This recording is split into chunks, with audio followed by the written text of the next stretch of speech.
زمین و آسمان کی تخلیق سے پہلے کیا تھا؟ اللہ تعالیٰ کا عرش کہاں تھا؟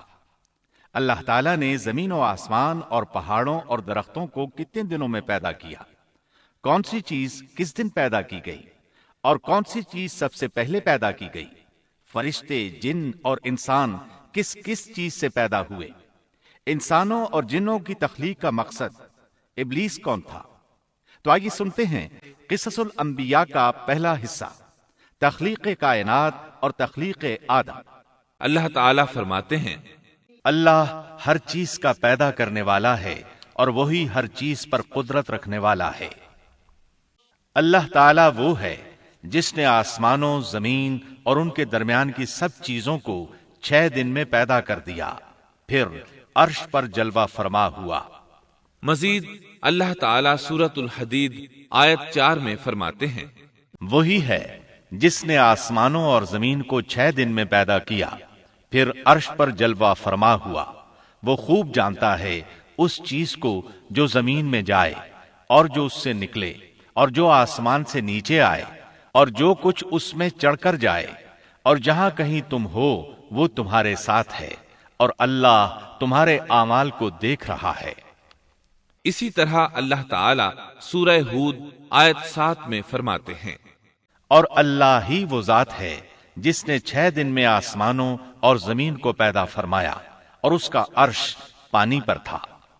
امام احمد بن حنبل رحمت اللہ علیہ نے ابو رزین عقیلی سے بیان کیا ہے، انہوں نے کہا، اے اللہ کے رسول صلی اللہ علیہ وسلم، آسمانوں اور زمین کو پیدا کرنے سے پہلے ہمارا پروردگار کہاں تھا؟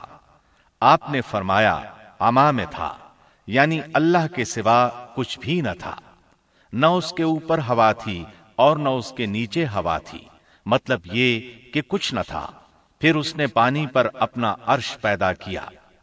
گویا یہ تھی مخلوق کی ابتدا۔ امام احمد، امام ترمذی، امام ابو داود اور بہت سے دوسرے محدثین رحمہم اللہ نے سیدنا عبادہ بن صامت رضی اللہ عنہ کی روایت بیان کی ہے۔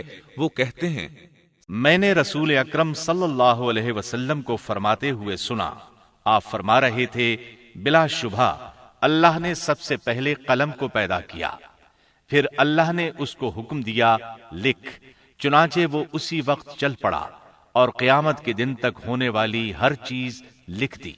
یہ اللہ تعالیٰ کا علم تھا جس کو قلم نے اس کے حکم کے مطابق لوح محفوظ پر لکھا۔ امام مسلم رحمت اللہ علیہ نے سیدنا عبداللہ بن عمرو بن عاص رضی اللہ عنہما کی روایت بیان کی ہے، اس میں سب سے پہلی چیز کے بارے میں وضاحت کی ہے، اور جمہور فقہا کی رائے بھی یہی ہے۔ عبداللہ بن عمرو رضی اللہ عنہما بیان کرتے ہیں، میں نے سنا آپ فرما رہے تھے، اللہ تعالیٰ نے آسمان و زمین کی پیدائش سے 50,000 سال پہلے تمام مخلوقات کی تقدیریں لکھ دیں، اور اس وقت اس کا عرش پانی پر تھا۔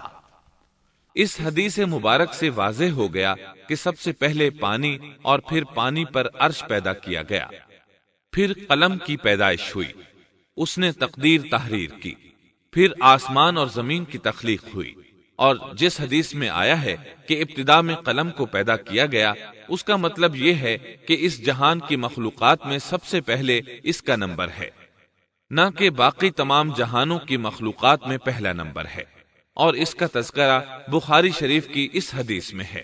یمن سے آئے ہوئے ایک وفد نے رسول اللہ صلی اللہ علیہ وسلم سے کہا، ہم آپ کے پاس دین کی سمجھ اور ابتدائی خلق کے بارے میں پوچھنے کے لیے آئے ہیں، یہ کہ سب سے پہلے کیا چیز تھی؟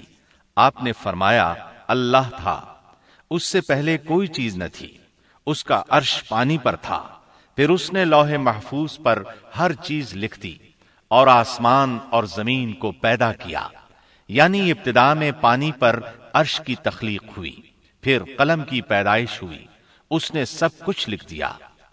علماء کرام کا بیان ہے، قلم کے فوراً بعد لوح محفوظ کو پیدا کیا گیا، چنانچہ قلم نے لوح محفوظ میں ہر چیز لکھ دی۔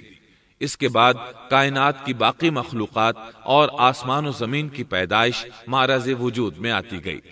اشیاء کی پیدائش والی ترتیب میں علماء کرام کے کئی اقوال ہیں، اور ہم نے آپ کے سامنے جمہور علماء اور فقہا کی پسندیدہ اور راجح ترتیب پیش کی ہے۔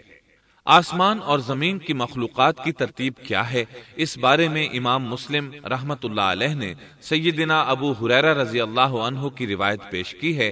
وہ کہتے ہیں، نبی اکرم صلی اللہ علیہ وسلم نے میرا ہاتھ پکڑا اور فرمایا، اللہ تعالیٰ نے ہفتے کے دن مٹی کو پیدا کیا، اتوار کے دن زمین میں پہاڑ، پیر کے دن درخت، منگل کے دن تکالیف، مصائب، جراثیم اور بیماریاں، بدھ کے دن نور کو، جمعرات کے دن زمین میں چوپایوں کو پھیلا دیا، اور تمام مخلوقات میں جمعے کے دن کی آخری گھڑیوں یعنی عصر سے رات کے درمیان میں آدم علیہ السلام کو پیدا کیا۔ مطلب یہ کہ ابتدائے آفرینش میں جن مخلوقات کی تخلیق ہوئی ان میں سے آخری مخلوق انسان تھا۔ اس حدیث میں مختلف حالات کو نہایت وضاحت سے بیان کیا گیا ہے۔ اس سے بخوبی پتہ چل گیا کہ ابتدائی مخلوقات کی ترتیب کیا تھی۔ ان میں سے آخری نمبر آدم علیہ السلام کا تھا، جبکہ آدم علیہ السلام نسل انسانی میں سب سے پہلے اور تمام انسانوں کے باپ ہیں۔ انسانوں سے پہلے فرشتے اور جن پیدا ہو چکے تھے۔ صاحب عقل مخلوقات میں سب سے پہلا نمبر فرشتوں کا، دوسرا نمبر جنوں کا اور آخری نمبر انسانوں کا ہے۔ فرشتوں کا اصل ٹھکانہ آسمان ہے۔ اللہ تعالی سورۃ الشورى آیت 5 میں فرماتے ہیں، قریب ہے کہ آسمان اپنے اوپر سے پھٹ پڑے اور تمام فرشتے اپنے رب کی تسبیح اور تحمید بیان کر رہے ہیں اور زمین والوں کے لیے استغفار کر رہے ہیں۔ خبردار، اللہ تعالی معاف کرنے والا، رحمت کرنے والا ہے۔ مسلم شریف میں ہے، سیدہ عائشہ صدیقہ رضی اللہ عنہا سے روایت ہے کہ نبی اکرم صلی اللہ علیہ وسلم نے فرمایا، فرشتوں کو نور سے اور جنوں کو آگ سے پیدا کیا گیا، اور آدم کو اس چیز سے پیدا کیا گیا جو تمہارے لیے بیان کر دی گئی، یعنی مٹی سے۔ فرشتوں کی تخلیق کے بعد جنوں کو پیدا کیا گیا۔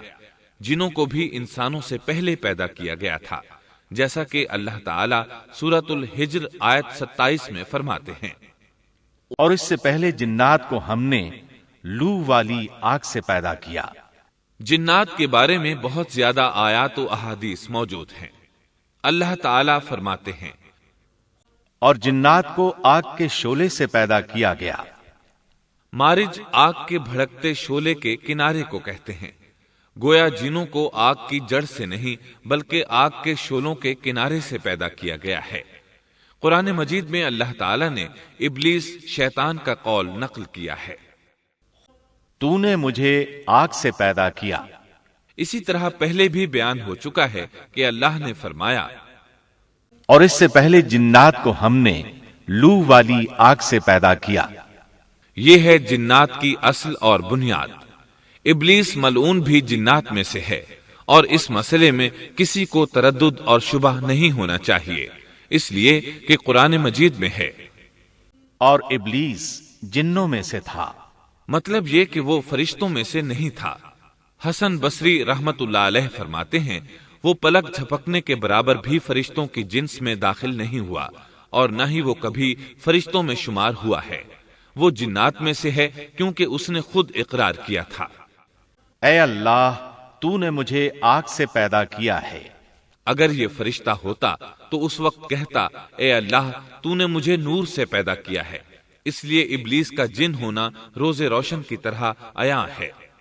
سیدنا عبداللہ بن عمرو رضی اللہ عنہما اور سیدنا عبداللہ بن عباس رضی اللہ عنہما فرماتے ہیں، آدم علیہ السلام سے 2000 سال پہلے جنات پیدا کیے گئے۔ وہ ہماری اس زمین پر رہائش پذیر تھے۔ آہستہ آہستہ وہ فسق و فجور میں مبتلا ہو گئے۔ جب وہ فتنہ فساد میں حد سے بڑھ گئے، ناحق خون بہانے لگے، تو اللہ تعالیٰ نے ان کی طرف فرشتوں کا عظیم لشکر بھیجا۔ ان سے جنات کی زبردست مارکا آرائی ہوئی۔ اس مارکا آرائی میں فرشتوں نے جنات کو تہس نہس کر دیا، اور وہ سمندروں کی جزیروں میں پناہ لینے پر مجبور ہو گئے۔ زمین کے ہر بر اعظم سے انہیں جلا وطن کر دیا گیا، چنانچہ آج تک ان کا مسکن یہی جزیرے اور عظیم مراکز ہیں۔ یہ واقعہ آدم علیہ السلام کی تخلیق سے پہلے ہو چکا ہے۔ احادیث مبارکہ میں ہے کہ ابلیس ملعون کا ایک تخت ہے اور وہ تمام جنات کا سردار اور حکمران ہے۔ اس کا شاہی تخت پانی پر ہے، اگرچہ اس کی متعین جگہ ہمیں معلوم نہیں۔